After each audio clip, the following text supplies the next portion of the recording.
দেখতে পাচ্ছেন এখন আমি সৌরবাড়ির যে গলিটা আছে আমি সেই গলিটির ভিতরে যাচ্ছি। দেখেন কত সুন্দর চারপাশ। এটা হচ্ছে দেখেন সরকারি সৌরবাড়ি কলেজ ঢাকা। এটা হচ্ছে ঢাকা বিশ্ববিদ্যালয়ের যে অধিভুক্ত 7 কলেজ আছে সেটার অধিভুক্ত একটি হচ্ছে কলেজ। দেখেন কত সুন্দর আসলে চারপাশে। আমি আপনাদেরকে পুরোটাই দেখাবো। দেখেন এখানে অনেক স্টুডেন্ট আছে, আজকে মনে হয় ক্লাস করতে সবাই ক্লাস আছে। আসলে অসম আসলে বলতে গেলে। দেখেন আমি 4 মাসে দেখাচ্ছি আপনাদেরকে। নাইস চারপাশে দেখাচ্ছি আপনাদেরকে, কত সুন্দর।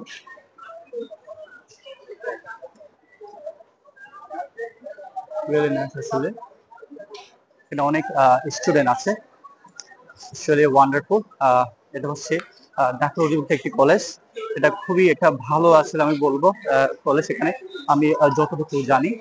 সো আপনারা যারা এখানে পড়তে চান তারা আসতে পারেন। এটা হচ্ছে ঢাকা সদরঘাটের যে একদম পাশের লক্ষ্মী বাজার বলা হয়, লক্ষ্মী বাজারে এই সৌরবাদী কলেজটা সিচুয়েটেড আসলে। খুবই একটি সুন্দর কলেজ। সো এরপর কি আছে আমি দেখবো, দেখে যাক আরেকটা দেখাতে পারি আপনাদেরকে। দেখেন দেখেন কত জ্যাম আসলে।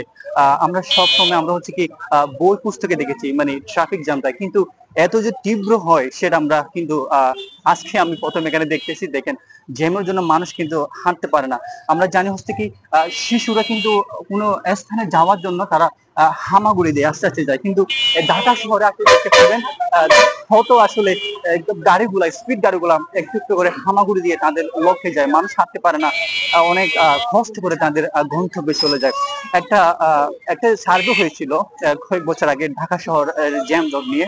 আসলে খুবই মারাত্মক। অনেক বিশ্বের অনেকগুলা সিটিকে মানে বসবাসের জন্য অনুপযোগী হিসাবে বিবেচনা করা হয়েছিল। তার মধ্যে হচ্ছে কি ঢাকা দ্বিতীয় নম্বরে ছিল।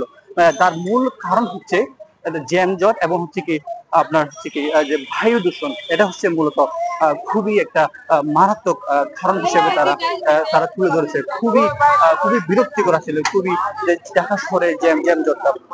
এবং হচ্ছে অনেকেই বলেন জিডিপি যে 7% এই লস হয়ে যায় এই আপনার জ্যামের কারণে। সো খুবই আসলে বিরক্তিকর। এর মূল কারণ হচ্ছে যে রাস্তাঘাটে যে গিয়াটা আছে, যে হকার গুলো আছে তারা কিন্তু দখল করে বসে আছে। ওই জন্য গাড়ি ঘোড়া কিন্তু সঠিকভাবে তাদের লক্ষ্যে যেতে পারে না। This is the main problem আমার মতে আসলে। তো এগুলো যদি করা হয় তাহলে আমার মতে ঝামেলাটা খুবই কমিয়ে আসবে এবং উন্নতর দিকে হাঁটবে। আমরা জানি উন্নতি হচ্ছে, তবে আরো উন্নতি হবে যদি এভাবে যদি আপনার যে হকারগুলো যদি রুট ক্লিয়ার করা যায় বা রুটগুলো যদি পরিষ্কার করা যায়। সো আমি এটাই যেখানে অথরিটি আছে তাদেরকে বলবো to take the major step to protect the roots and to bring the safe for the people. আমি এটাই আশা করি। তো ইউজুয়ালি নাইস আসলে আমি বলবো ওয়ান্ডারফুল। এখন আমি আরেকটি এডুকেশনাল ইনস্টিটিউশন আপনাদেরকে দেখাবো। দেখেন আপনারা